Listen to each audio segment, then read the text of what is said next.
Dans la deuxième vidéo, nous expliquions que la guerre dite du Roussillon s'est invitée dans le village de Bagnoul-sur-Mer durant le mois d'octobre 1793.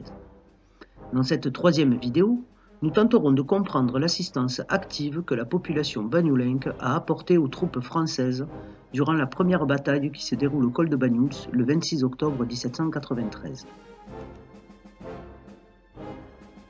À l'appel du maire répondent environ 260 bagnoulenques et bagnoulenques, soit quasiment un tiers de la population du village. Ce groupe disparate est scindé en deux. D'un côté, les gens dits de mer, c'est-à-dire ceux qui possèdent une barque catalane ou qui sont marins, et de l'autre, les gens dits de terre.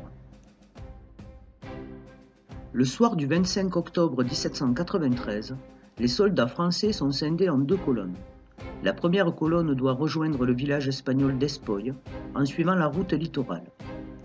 Une flottille de 60 barques bagnoulenques équipées à la va-vite de petits canons a pour mission de suivre cette colonne afin de lui apporter une couverture d'artillerie. Cette flottille bagnoulenque est sous le commandement du maire François Pagès. La deuxième colonne doit aussi rejoindre le village espagnol d'Espoy en franchissant le col de Banyuls. Cette deuxième colonne doit être assistée par une troupe de 200 bagnoulenques et bagnoulenques armés. Qui commandait cette troupe bagnoulenque supplétive terrestre? Le conseiller municipal André Rocarias ou le procureur municipal Sylvestre Douzans? Les sources ne répondent hélas pas à cette question. Le 26 octobre 1793, peu avant l'aube, les deux colonnes françaises se mettent en marche, précédées par les troupes bagnoulenques maritimes et terrestres. Mais les deux colonnes vont connaître un sort bien différent. La première colonne passe sans encombre la frontière au col des Balitres, sous la protection de la flottille bagnoulenque. Elle fonce sur le village espagnol de Port-Bou, qu'elle pille rapidement. Puis, elle part en direction du village de Coulers, toujours sous la protection de la flottille bagnoulenque. C'est alors qu'un des navires de guerre anglais, chargé de la surveillance des côtes espagnoles, pointe le bout de sa proue.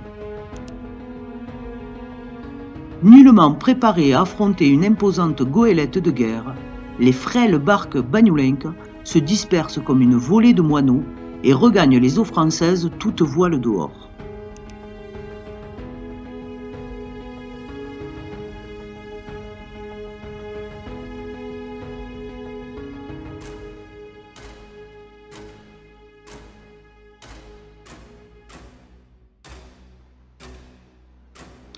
Désormais sous le feu de la goélette anglaise, la première colonne française se rue pour traverser en trombe le village de Coulers et parvient à prendre la route qui s'enfonce dans la vallée pour mener au village d'Espoy. Désormais hors de portée de la goélette anglaise et malgré la perte d'une dizaine d'hommes, la première colonne se réorganise pour rejoindre le lieu de ravitaillement prévu, à savoir le village d'Espoy.